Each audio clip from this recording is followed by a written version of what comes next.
को हम लोगों ने प्रदेश के अंदर स्वतः रोजगार के साथ जोड़ा। आज परिणाम है, लोग औचक हैं। जब हमारे पास आंकड़े आते हैं 2017 के पहले 15-16 तक प्रदेश के अंदर अनएम्प्लॉयमेंट रेट लगभग 18% था। आज उत्तर प्रदेश के अंदर अनएम्प्लॉयमेंट का जो रेट है वह 4.5% है। ये दिखाता है हमारे प्रयास सही दिशा की ओर आगे बढ़ रहे हैं। हमें नए भारत के नए उत्तर प्रदेश की ओर आगे कैसे बढ़ना है, ये प्रधानमंत्री जी की ईमानदार सोच को दमदारी के साथ प्रदेश के अंदर लागू करने का कार्य आज प्रदेश के अंदर लागू किया गया है। भाइयों बहनों, मुझे आज के इस अवसर पर आप सबसे कहना है और वह ये कि प्रदेश की हमारी ये युवा शक्ति में बहुत कुछ भरा पड़ा है। आपके अंदर असीम संभावनाएं हैं और भारत का युवा, जब हम बात करते हैं दुनिया के अंदर, दुनिया में भारत सबसे युवा देश है। सर्वाधिक युवा दुनिया के अंदर भारत में है और भारत में भी सर्वाधिक युवा हमारे उत्तर प्रदेश में हैं। ये 12 बजे सोकर उठने वाले युवा नहीं हैं। प्रदेश की जनता को कोरोना महामारी में गुमराह करके वैक्सीन का विरोध करने वाले युवा नहीं हैं। ये सब टायर्ड हैं और रिटायर्ड हैं। इनसे उम्मीद मत करना, क्योंकि इन्होंने तो प्रदेश की जनता और प्रदेश के युवाओं के सामने पहचान का संकट खड़ा किया था। हमारा युवा 2017 के पहले कहीं जाता था तो कुछ जनपद तो ऐसे थे कि उनके नाम पर होटल में कमरे नहीं मिलते थे और बाकी युवा कहीं जाता था तो ये मान लिया जाता था कि या तो ये नकल करके आया होगा या फिर यह कोई सिफारिशी होगा, इसलिए उसको प्रतियोगी परीक्षाओं से बाहर कर दिया जाता था। लेकिन भाइयों बहनों, आज मैं आपको बताना चाहता हूं, आज प्रदेश का युवा देश के अंदर और दुनिया के अंदर जहां कहीं जाता है उसकी धाक किस रूप में है।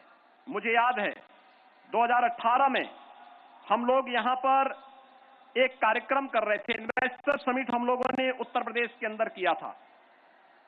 उस समय प्रदेश के 2 युवा मुझे मिलने थे, एक मनीष चौहान और एक सुश्री स्वाति पांडे।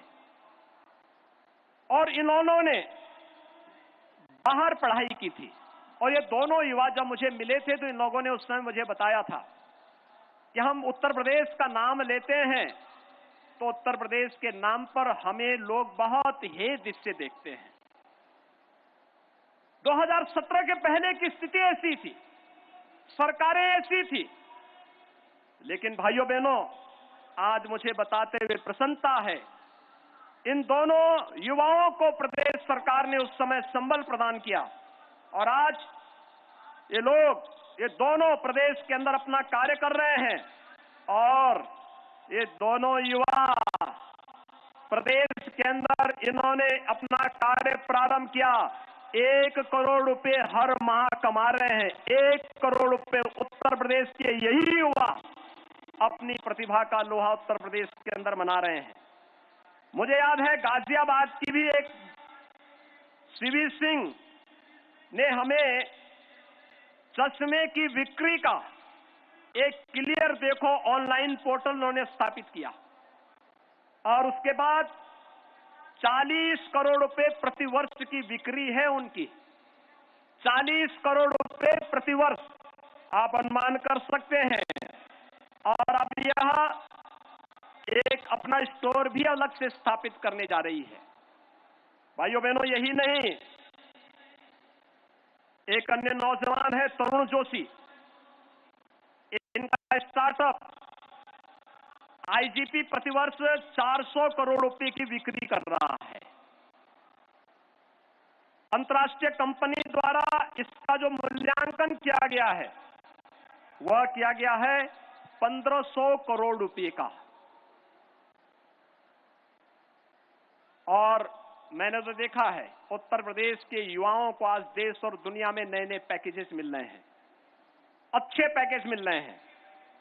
और यही नहीं, हॉकी में भी तो उत्तर प्रदेश का एक खिलाड़ी था ललित उपाध्याय।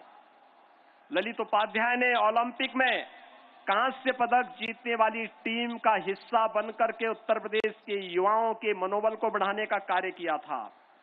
और जूनियर हॉकी में लखनऊ के सरदानंद तिवारी भी थे ना, इन्होंने जूनियर हॉकी में उत्तर प्रदेश का नाम बढ़ाया। और भाइयों बहनों, अभी तो बहुत सारे ऐसे युवा हैं। आपने भी ललितपुर की होनहार बालिका कुमारी नंदनी कुशवाहा के आर्टिफिशियल इंटेलिजेंस पर जिन्होंने कार्य किया है, यह जो प्रदर्शनी है अखिल भारतीय स्तर पर टॉप 20 में इसको भी स्थान मिला है। आखिर हमारा ये वही युवा है जिस युवा ने हमेशा अपनी प्रतिभा का लोहा मनवाया है। और मैं तो आपसे कहना चाहता हूं, भगवान श्री राम ने जब कहा था निस्सरहीन करो मई भुज उठाए प्रण कीन, उस समय भगवान राम की उम्र ही क्या थी। उस कालखंड में भगवान राम भी युवा ही थे, आपकी तरह युवा ही थे। और यही नहीं, कंस के अत्याचार से मथुरा वासियों को मुक्त करने वाले और दुनिया को परित्राणाय साधूनाम विनाशाय च दुष्कृताम का संदेश देने वाले भगवान कृष्ण जब मथुरा वासियों को कंस के अत्याचार से मुक्त कराते हैं, उस समय भगवान कृष्ण भी युवा ही थे।